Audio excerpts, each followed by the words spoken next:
High বন্ধুরা, তোমরা সবাই কেমন আছো? আশা করছি অনেক অনেক ভালো আছো। আমি অনেক ভালো আছি। তোমাদের ভালোবাসায় দেখো নতুন আবার একটা ছোট্ট মিনি ব্লগ নিয়ে চলে এলাম।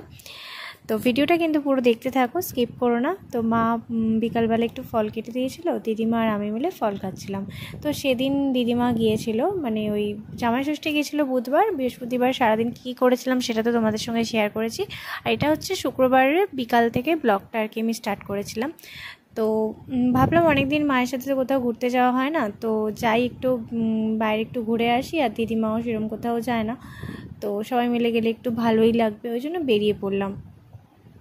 একটু মাঝে মধ্যে ঘুরতে গেলে কার না ভালো লাগে বলো। তো ফার্স্টে গিয়েছিলাম হচ্ছে বড় কালীবাড়ি। আর বড় কালীবাড়ি গিয়ে একটু ভিডিও করেছিলাম, তারপরে ফটো তুলছিলাম। সেরকম ভিড় সেদিনকে ছিল না, একদমই ফাঁকা ছিল। দেখো আমরা কিন্তু এখনও ঘুরছি। আমরা কোথায় যাচ্ছি? আমরা গঙ্গার ধারে যাচ্ছি। এই যে চলো গিয়ে দেখাচ্ছি। একটু রাস্তাতে ঠিকমতো আলো নেই বলে ভিডিওটাও করা হচ্ছে না, একটু একটু করে করছি। তো দেখতেই পেলে বড় কালীবাড়ি ঘুরতে গিয়েছিলাম। আর রাধাকৃষ্ণ মন্দিরের ভিতরে আর ঢুকিনি, তো এখানে কিছু দেখা যাচ্ছে না, অন্ধকার। আমি শুধু কথা বলছি, দেখো। আর গঙ্গাধারে যাওয়ার আগে দেখলাম যে এখানে প্রোগ্রাম হচ্ছে। এর আগে আমি এখানেও প্রোগ্রাম করেছি, তো দেখলাম সেদিনকেও প্রোগ্রাম হচ্ছে। একটা বাচ্চাদের গ্রুপ আর কি পারফরমেন্স করছিল, সেই সময় আমি একটা ছোট্ট ক্লিপ নিয়েছিলাম।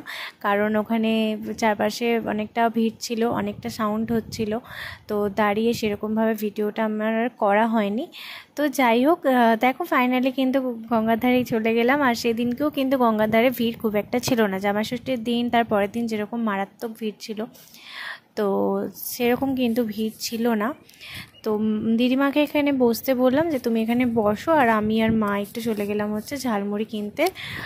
খুব চুরমুর ঝালমুড়ি এই সমস্ত কিছু না খেতে ইচ্ছা করে সন্ধ্যেবেলা। তখন সন্ধ্যেটা প্রায় কেটে গেছিলো, তখন বাজে 8:30। কারণ অনেকটা দেরি, যে আমরা 8টার সময় করে বেরিয়েছিলাম ঘর থেকে, 8:30টার মধ্যে পৌঁছে গেছি। হেঁটে হেঁটেই কিন্তু গিয়েছিলাম।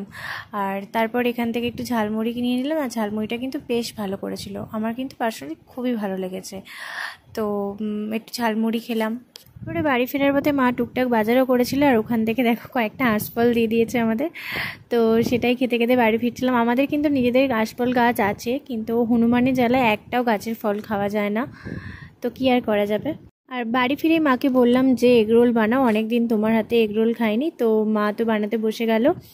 তো ঘরোয়াভাবে কিন্তু মা দারুণ এগরোল করে। তো আমরা সবাই মিলে সেদিনকে এগরোল খেয়েই ডিনারটা সারলাম। তো চলো ভিডিওটা এখানেই শেষ করলাম। ভালো লাগলে লাইক কমেন্ট শেয়ার করে দিও, সাবস্ক্রাইব করতে ভুলো না। সাবস্ক্রাইব করে কিন্তু অবশ্যই তোমাদের পাশে থাকতে হবে। তো চলো ততক্ষণ তোমরা সুস্থ থেকো, ভালো থেকো। নেক্সট ভিডিওতে আবার দেখা হচ্ছে। টাটা।